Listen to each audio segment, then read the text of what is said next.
Are you ready to become awesomer? Hello everyone, my name is Umar Hamid. I'm your host on the No Limit Selling podcast, where industry leaders share their tips, strategy, and advice on how you can become better, stronger, faster.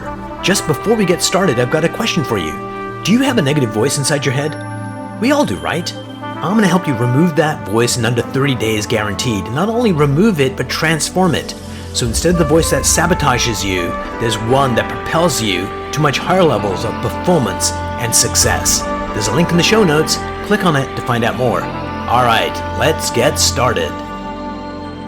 Today, I have the privilege of having Lisa McLeod from the Clan McLeod, author, speaker, best-selling author of Selling with Noble Purpose.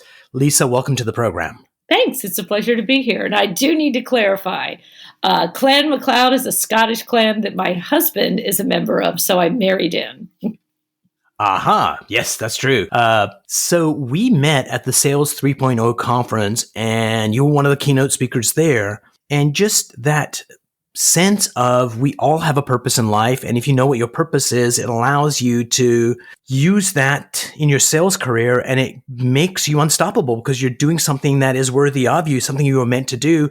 So tell me how you came to this realization that we need to align purpose with our vocation. Well, a lot of times when you think about sales, you hardly think of higher purpose. But what our research found was salespeople who truly wanted to make a difference to customers actually outsell salespeople who are focused on targets and quotas. And when you think about your higher purpose, a lot of people think, well, I should be feeding the poor. I should be, teaching underprivileged kids. And those things are wonderful.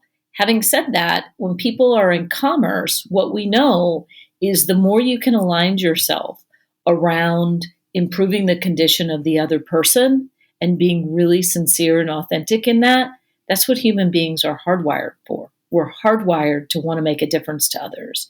And we also know how to read other people better than we think we do. So the salespeople who show up, who earnestly and factually say, I have a noble purpose, I'm here to improve your condition, will always beat a salesperson who's showing up thinking, I'm just here to close the deal. Brilliant. Because ultimately, at the end of the day, no matter what you do, there's a satisfaction you get out of it. There's a remuneration, can't say the word today, that you get out of it. But if you could align it with who you are and what your purpose is, then it makes your heart smile, right? And then that's where courage comes from. And that allows you to stay strong and keep on going so you have that tenacity that you need. That's right. Because the thing that we're seeing, especially now, for those who are listening, we're in the midst of a global pandemic. And if you have defined yourself by money, if you have defined your company's purpose as hitting your targets, if you've defined your personal purpose by your commissions, you're going to be very challenged right now. And you're going to find that your self-confidence is really waxing and waning. But if you've got something bigger, it is not without coincidence. Companies with a purpose bigger than money actually outperform the market by over 350%. Because if your constant is, I am here to make a difference to my customers, then you're going to be able to weather the ups and downs a lot better. So this is where I kind of disagree with you a little bit. I think we each have a purpose. My purpose is to be a joyful educator. So when I was selling, part of what I did was I got maybe 30% of my job was educating people and figuring out what they needed. And that education part was a joy in what I did. And now what I do for a living is almost 80-90% education. And so it makes me smile. And if I can use that to help the other person, that makes me even happier. So how do you think about personal purpose versus a noble purpose? How do the two align? Well, it's a good point because they do have to align. And I think about it in three ways. You need to understand what your company's purpose is. And it has to be about making a difference to customers. That's the whole reason any business is in existence. Then you have to understand how your job plays a role in that. But then the third piece is your personal purpose. And your personal purpose needs to be aligned around the essence of who you are as a human being. And I think what happens is people tend to separate the money and the meaning. So they think, well, my job is sort of this commerce thing that I do over here on the side. Mm-hmm. My personal purpose is what I'm going to do with my family, with my church. And what I'm suggesting is the more aligned you can get the two of those things, the more successful you'll actually be. And one of the things, we do a lot of video content, and we've done a lot of courses for LinkedIn Learning. And one of my favorites is Finding Your Purpose at Work. And there's a chapter in there called Finding the Meaning in the Mundane. And when you infuse your daily task with a sense of greater purpose and the essence of who your soul is calling you to be, you will enjoy them a lot more. So give me an example in your life, something that's mundane that you've aligned with purpose, so it gives the listeners and the viewers, oh, I know exactly what she's talking about. Mm-hmm. So one of the things that when we do big consulting projects, some parts of it are really fun and really great. When we help people, salespeople speak to a greater purpose, when we help them be more emotionally compelling, when we help leaders be more emotionally engaging, super fun. Here's the part that's not so fun, is culling through pages and pages of presentations and PowerPoints that are widely, I'm just going to go ahead and say it, they're really boring. And we have to go through pages and pages and pages of those to find the nuggets. And sometimes I look at these documents and people go, oh, here's more, here's more. You know how people think they're helping you by giving you absolutely. more documents? And it just, sometimes I just want to shoot myself when I look at these. And so one of the things that I did was I changed my frame. Instead of going through them and being so annoyed that these are so boring, I said, you are looking for that magic moment that when you pull it out, you're going to transform this whole sales force. That's what you're looking for. You're hunting for gold, this magic moment. Now, I'm still going to have to go through a lot of pages of boring crap. But it's a different mindset coming into it. I've changed my mindset. And so instead of, oh, this is so boring, this is so terrible, where's the good stuff? Nothing's good in here. Now I envision not just the magic moment, but what I envision is what's going to happen to every single salesperson on that team or every single leader when I find that. That's going to become the language of their company. So help me understand this. So let's say you've got a company with 30 salespeople. Mm-hmm. You work with the company to find their noble purpose. Mm-hmm. And their purpose is to help nonprofits generate more revenue so they can help more people. Yeah. Now, salesperson A is a helping sort, and that they align with that. It's like they were naturally wired that way. Salesperson B, their whole purpose is slightly different. It's not that. Like they'll do that. So how do you align the sales team with the company's noble purpose? Because it may not be their individual connection or their purpose. It may not be their individual connection. That's right. And so there's a key question that we use. So we do a lot of work on individual purpose and what's your purpose type.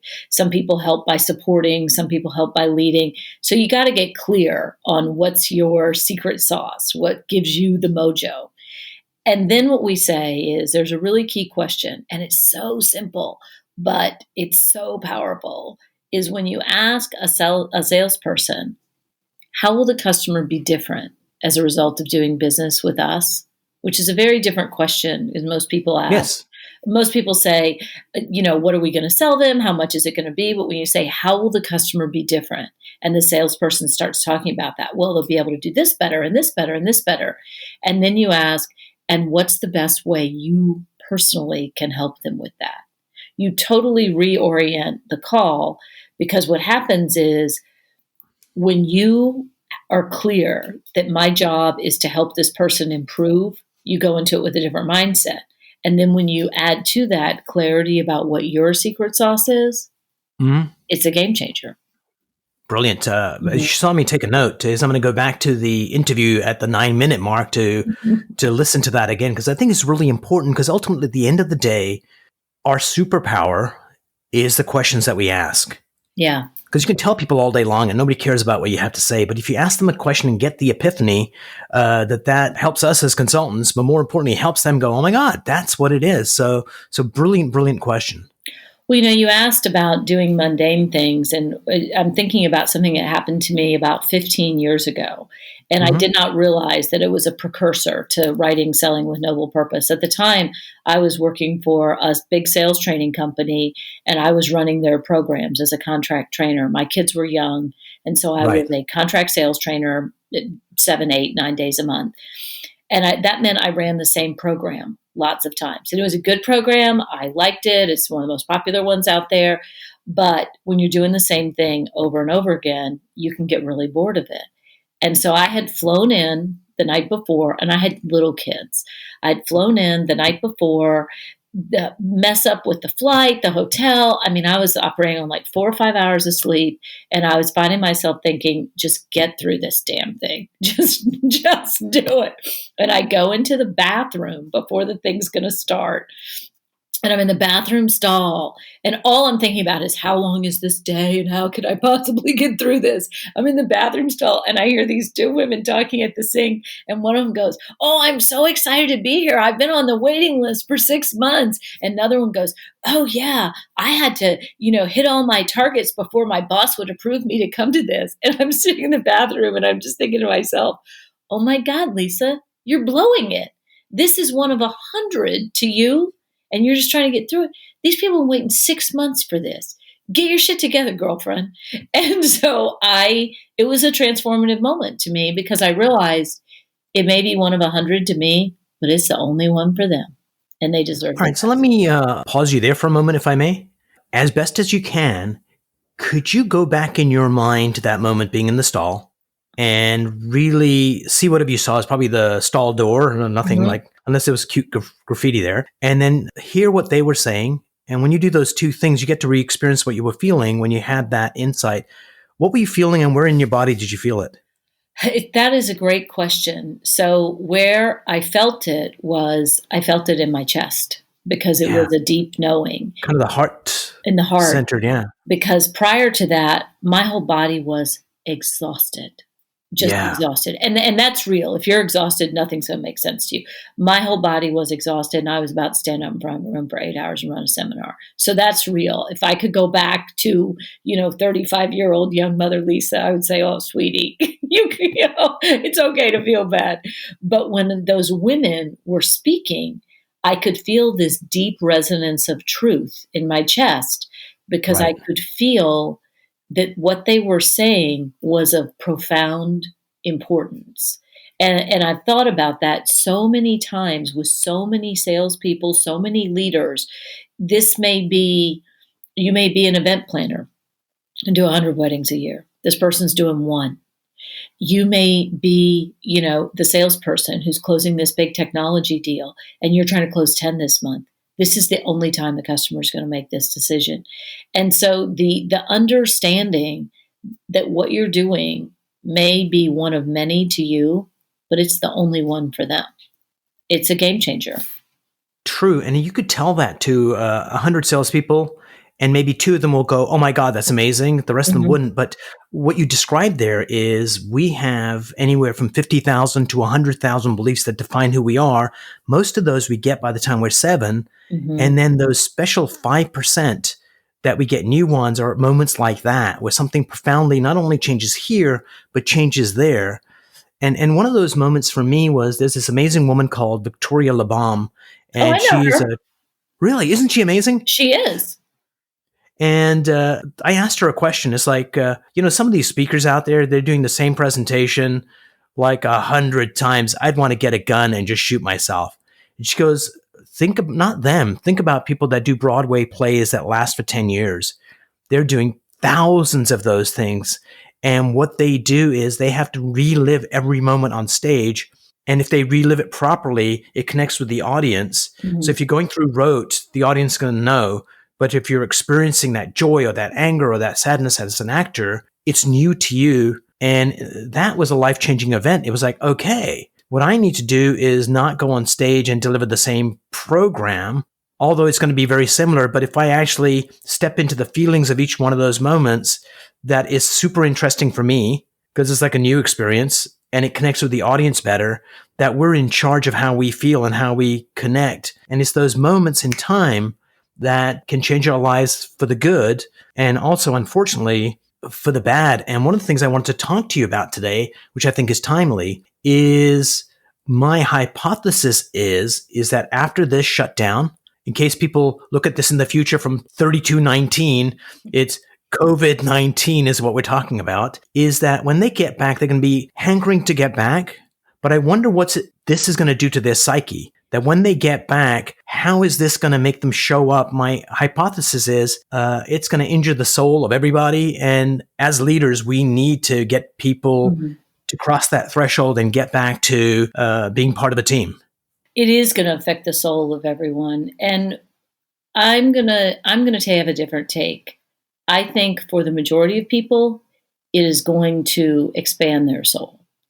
And by that I mean, if you've ever been through a profound experience, and let's just be honest here, people are going to know people that pass away. There is real human suffering. And one of the things that happens, and I've observed this in myself, having been through a few very personal deaths with people very close to me, is it gives you pause and you start to think about yourself and you think, who am I and why am I here? And you're faced with the fragility of life. And for a lot of people, they might turn away from it. But in my experience, the majority of people lean into it and they do some deep self-reflection. And what's happening here is different than what's happened before, because what's happened before is you have this profound experience. You know, when I was in my 20s, my early 20s, I lost my mother. And I had this profound experience. But then I go back to work and no one else has had this profound experience. Right. Or you're in New Orleans and Hurricane Katrina hits and you all have this shared experience, but the rest of the world didn't. And so what's different now is everyone is sharing this experience and everyone is thinking, what do I stand for? Who am I? What's important to me? And we're all going to go back to work at some point. And so my hope is that this is very much a spirit expanding. And I don't want to minimize the suffering and I don't want to say this is a good thing, but like, here's where we are. So we have to deal with it. And I think people are going to have less tolerance for the superficial after this. So a couple of thoughts on that. Number one, the other major experience for us in the near term was 9/11. Mm-hmm. And that had a lasting impact in some ways for a long time, but in a lot of ways, after like a year, people went back to the new norm and it changed, and maybe even shorter than that, whereas like, hey, you're my brother and I need to help you. And we came together as a nation. The second data point is I think there's 3 versions of who we are for each one of us. There is the version we show the outside world, and I call this the illusion. Look at me, I'm pretty, I'm smart, I'm amazing, I'm coping with this virus kind of thing. Or some people might call it the Facebook version of ourselves, which the Facebook version of me is happier and better mentally adjusted, by the way. The second version of ourselves is the delusion. This is who we think we are. And I think there's a third version, which is the actual us. So it'll be interesting how we navigate those 3 places, because there's a few people out there that who they actually are is who they think they are, and who they think they are is who they project in the world. And once in a while you hear people, when John's at home with his family, he's the same person you see, on the runway in Hollywood or whatever. So I think it'll be interesting how we navigate those 3, because some people are going to come back to work and it's like, hey, everything was okay, I'm fine, family's fine, when things may not. So it'll be interesting how we navigate that humanness that's always been there. And I think that's where it's the job of the leader. So I'll tell you one more data point and then I'll kind of put it back over to you. I was doing this crazy thing last year where it was rappelling down a building in Baltimore to raise money for a charity. And so it's like 27 stories up. And when you get to the edge of the building, it's freaking scary. And at that moment, I thought, I don't know these people, but I know the executive director of the charity. It's the Kidney Foundation chapter in Baltimore. And I trust her. And I am taking the trust for her and mapping it over to these people that have my life in their hands. And bringing that all together, I think is the job of the leader to reinstill that trust in them and say, look, I've got you. It's going to take a little while to get back to normal. But if people can leverage their trust that the leader has in them to allow them to move forward, I think that's going to be crucial. So our job as trainers is, how do we train our leaders to be that person? So from your point of view, what do leaders have to do when they come back to work with everybody to make people feel grounded and safe and go on this new journey of rebuilding? So the first thing they have to do is, before they get back to work, empathy one of the things I often say is empathy is crucial, but in a crisis, empathy becomes a superpower. And so Yes. one of the things that we need to understand right now is a defining moment. It's a defining moment for every individual leader. It's a defining moment for every parent. It's a defining moment for every company. No one is going to forget how their boss or their company handled this. They're not. Yes. And so, one of the things that leaders need to be doing right now is you need to hold space for other people's emotions, because the biggest mistake a leader can make right now, whether people are working home, wherever you are, is to say, okay, guys, we still got to do this. You're going to get there, but that's not what you need to lead with. Leaders need to lead with empathy and say, I see you. So, for example, the CEO of Texas Roadhouse donated his salary back to help all his employees get through it. And one of the market analysts said, that's a drop in the bucket. It's like $1 million. It's a drop in the bucket compared to what they need. And what the analyst was missing was that the gesture was a gesture of empathy. The gesture was Yes. saying, I see you, employees. I am with you. I'm going to do everything in my power to help you. And the psychological benefit of that was It's profound, because huge. all of those employees are going to tell their spouse, our CEO just gave his salary. It doesn't amount to that much money, but they know he is seeing us and standing with us. And so in terms of what leaders need to do when they get back, don't wait. Start right now. Leaders need to say, I see you and I stand with you. And then the other thing that leaders can do that makes a huge difference is people are at varying degrees of resilience. Mhm. And one of the ways that you build resilience is storytelling. If I were to sit Absolutely. here and I were to tell you, here's our numbers, here's what we need to accomplish, I'm not going to build your resilience. If anything, I'm going to be wearing it down. So the way you build resilience is you as an individual leader need to be telling your team stories or sharing things about times of people that have overcome. And so one of the things, I was coaching a CEO the other day, and I said, you need to go watch a movie. Go watch that movie, Harriet. Go read a novel about, the founding fathers or something, just to remind you that people get through tough times. You need something to take yourself out of yourself. And that's what you can do for your team. And so those two things, holding space for their emotions and providing stories that build resilience, might seem counterintuitive to getting business done, but they're actually how you create a confident team. Yeah, and I think the only thing I would add to that is, and I'll tell you a story first, since you mentioned stories. I was at a wedding this past summer, and the priest comes up to the lectern and says, I just want you to know that I graduated from seminary a month ago, and this is my first wedding, Oh, because the other gosh. priest couldn't do it, and he was the first guy, and 300 people in the audience applauded him. And the reason I say that is, if you try and hide the reality from your employees, and you say, hey, I'm really strong, we got this totally covered, we're going to be fantastic, we're going to be okay. Sometimes just coming in and saying, hey, this is going to be a tough journey coming up.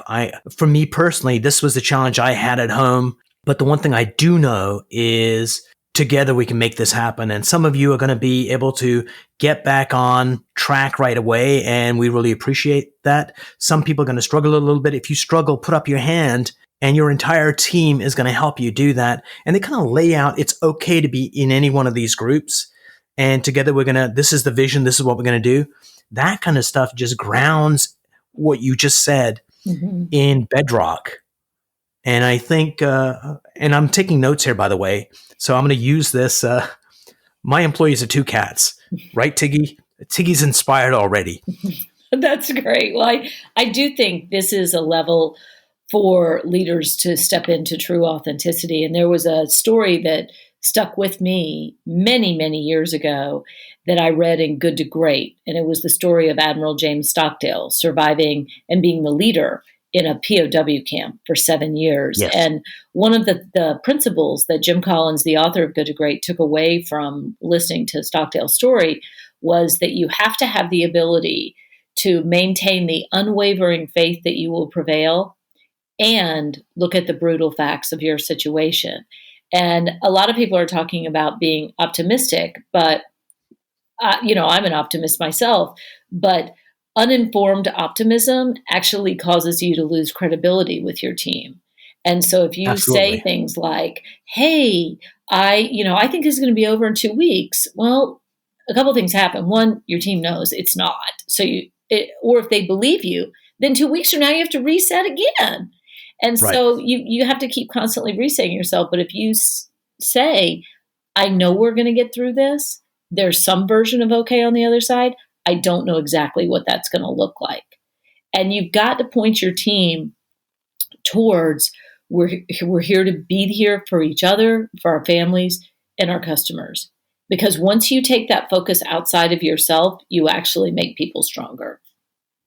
Absolutely. And thank you so much for joining me today. This is like a really great conversation. And I think it'll help a lot of people because what you're describing is coming back to that noble purpose. It's that humanness of leadership and connection with our employees. And nothing you've suggested is like super difficult to do. Is just be authentic, be yourself, and care for the people that you lead. Empathy is a superpower during a crisis. Absolutely. Lisa, we're going to put all your contact information in the show notes. Any last thoughts with our listeners and viewers? Something you suggest they do or keep an eye on before we part company? So I'll give you a really funny tip. Yes. Be the movie version of yourself. About 12 years ago, 15 years ago, I met Erin Brockovich, the real Erin Brockovich. Mm-hmm. And she said, if you'd have told me when I was going through that one day they were going to make a movie of this and Julia Roberts was going to play me, I would have thought you were nuts. And what I took from that was people are going to look back on how you behaved and whether they make an actual movie of you or whether it's just the movie playing in the minds and hearts of your people, your family. Act like the movie version of yourself. How are you going to want to be remembered in this time? Are you a leader of great purpose and empathy? You probably want to act like that. So let me add to that just before we part company. I was working with this salesperson in this organization. And I said, tell me, what do you tell your customers? What do you do? And he goes, boring, boring, boring, boring, boring. And it was like uninspiring. It's like, okay, do me a favor. The CEO of this company is charismatic and powerful and articulate. I said, why don't you put on the mask, Chip's mask on for a moment, and then tell me what your company does. And he does this powerful, elegant, eloquent, this is what we do. And so if you think about masquerade balls, I've never been to one, but people put on masks and it allows them to act differently, a better version of themselves. And I think what you're suggesting, this movie version of you, if you had that on, it's like, oh yeah, it gives you permission to be different today. And I think, thank you for sharing that. Lisa, it was a joy talking with you today, and I can't wait for our next conversation. Thank you. It's a pleasure to be with you.